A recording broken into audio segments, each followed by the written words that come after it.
This is Chico, California, known for being the home of Aaron Rodgers, Sierra Nevada Brewing Company, and of course California State University, Chico. Chico is also home to 20,000 individuals living in poverty, nearly 900 of whom are homeless. Chico State is widely considered to be a party school, providing many of these people with can and bottle recycling as a primary or supplementary income. Many of these people have spent their entire lives hunting cans, traveling far and wide across the nation, living entirely off this meager source of cash. We set out on this documentary to try and find these people, gain their trust, and create a thorough ethnographic film documenting their lifestyles, social structures, and values. Seemed easy enough, but of course we found things never turn out the way they're intended. Although we did find Neil, or so we thought.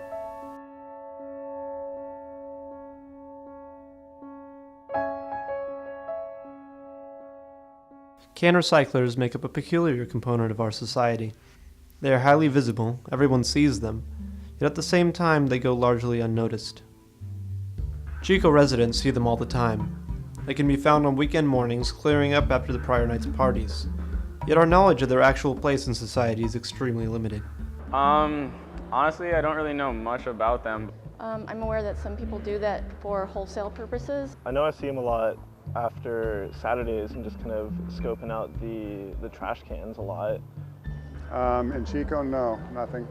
I don't know too much, but as far as like recycling in general, I think it's a pretty important thing. I don't know much about them, but I do know they walk around after parties and collect cans for money. We sought to change this. We wanted to learn as much as we could about these people and then present that newfound knowledge in this very documentary and share it with the world. We began at Chico Scrap Metal. I'm Kim Scott. I'm the Environmental and Safety Coordinator for Chico Scrap Metal, our family business. Kim gave us our first real insight into this underground world of alternative goals and values and different codes of conduct. The biggest difference between them and what many would consider normal would be an alternative definition of success and ways of achieving that success. 25, maybe 35% of our particular customers rely on this as a primary source of their income. So you ask me how responsible, I guess I have to think about what they believe their immediate need is. And if their immediate need is to go get a beer that costs $1.25, they're pretty responsible because they're going to get a beer, they're going to get their $1.25, and they're going to go meet their goal. And their goal is to get that beer. They're not worried about a roof over their head. They're not even worried about lunch at that point. Your soda cans, because they are supplemented by the California Redemption Program, they bring in $1.54 a pound. So we have folks that'll bring in, honestly, 2 pounds. That's $3 and some change, and that sometimes gets them through their day.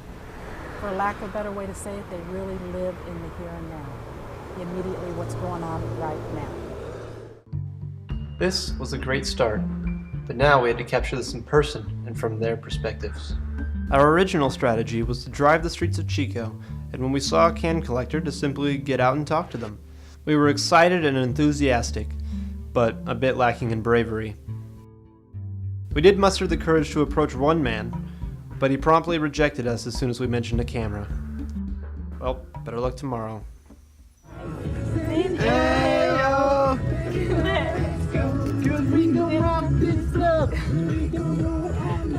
We gon' light it up like it's dynamite. And you give, and you give yourself away. Without you, without you. Well, so much for that. It was shortly after this point that we stumbled across a world even darker than that of can collecting. We met Jesse Dezard, a professor of anthropology at Chico State University. Initially, I just wanted gasoline for a pickup truck, and it was late at night, and I was looking for an open gas station. And for no particular reason, I noticed a sort of guy in the shadows, and he was trying to wave me down. And it turns out he wanted to go collect a bunch of scrap metal that he had stashed around West Berkeley. He introduced us to scrapping. This was literally canning on crack. He was a scrap metal recycler, primarily to make money to feed his drug habit. Rick was an active thief. He stole anything that he could get his hands on that was fungible. Urban hunter-gatherers of recyclable scrap in terms of cans and bottles, I think they're more visible, mainly because it's legal. And so the ones who are after larger amounts of money from more valuable types of scrap are going to be working in the shadows as much as possible. A potential new topic to explore? Definitely not. Not only are scrappers even more elusive, we wanted to keep our dignity and safety intact. But we were still having no luck with actual canners. We knew how to find them, we just didn't know how to approach them. We saw no success in sight. We would try to go out and kind of hunt for them, like crocodile hunter status. And I don't know, I think it made us nervous, and if I was a can collector walking around and I saw a car pull up and fucking try to talk to me, I'd be a little scared. And suddenly, things changed. We were fed up with our cowardice and we went straight in. His name was Race, and he'd been collecting cans for almost a year. All these items are not California redemption. See, like that? Yeah. Oh, see, but it says California redemption. Right. But we didn't say that right there because they don't say nothing right there. Yeah. You guys want a soda? After the interview, we were thrilled to have finally spoken to someone. Our excitement was short-lived, however. We were dismayed to find that virtually all of our footage was unusable. Race's awkward, silent voice had been completely drowned out by the crashing of bottles at the recycling center. Oh, wow. Finally, a real interview down, but we were stuck in the same position as before. But then, we met Neil. We finally found a man who, after some persuasion, was willing to open up. My story is it kept me from dangerous activities, like I was saying before, like guns, and I wouldn't say hunting or anything like that, but I'm glad I don't have a gun. I found myself pursuing my own businesses, and it started with recycling. So why did you move to Chico? I wouldn't say I moved. I just sort of am here. It's a college town. A lot of people coming in and out, new faces. And it's a very large city compared to what I'm used to.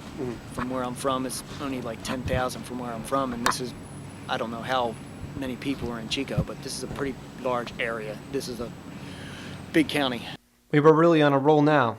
We drove right over to the Jesus Center and found yet another interview subject.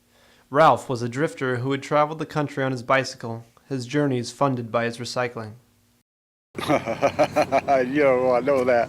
I started when I was about 5 years old with my dad going to dumps and stuff. And then I started dumpster running when I become homeless and getting cans that way and then turning them in to make money to help make it. I just took a bike trip from Louisville, Kentucky to Kingman, Arizona, a bus to here from Kingman, and now I'm going on a trip from here to Ashland. Would you say it's a kind of dangerous lifestyle? Yeah, it can be. And the more as time goes on, the more it's going to get worse, It's just like anything else. There's money to be made. More people are getting homeless. More people are getting jobless. So cans are going to be more valuable to more folks, And then it's going to make it like gold was in the old days. When they were gold hunters, you always heard about people getting killed and beat up, and their stuff stolen and all that. That's what's going to happen. It's happening more and more, as time goes on. But our minds kept flashing back to Neil. Something about him. He was reluctantly open, but we still seemed to be missing something from him. We saw him again at the Jesus Center later that week. He was present, yet still distant. I saw Neil for the last time when I was out driving. He was collecting some cans next to a Petco. I rushed home to get the camera and brought Courtney back with me, hoping maybe we could find him and perhaps he would let us follow him around as he collected. We drove all around the area, but he was nowhere to be seen. And it got me thinking about how little information we actually got from him. Who was he really? How did he manage to live like this for so many decades? What really drove him? And then I realized right then, we never found Neil.